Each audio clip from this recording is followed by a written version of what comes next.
கருவேலங்காட்டு மண்ணில் சந்தனமாய் பிறந்தவரே, நெருஞ்சி முள்ளு பூமியிலே குறிஞ்சியை போல் பூத்தவரே.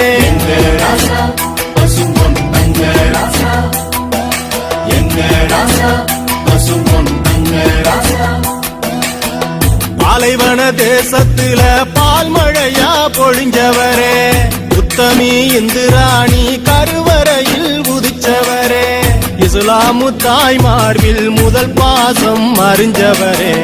ஆண்டவ மகன் போல வந்தீரே, வாழவே புது பாதை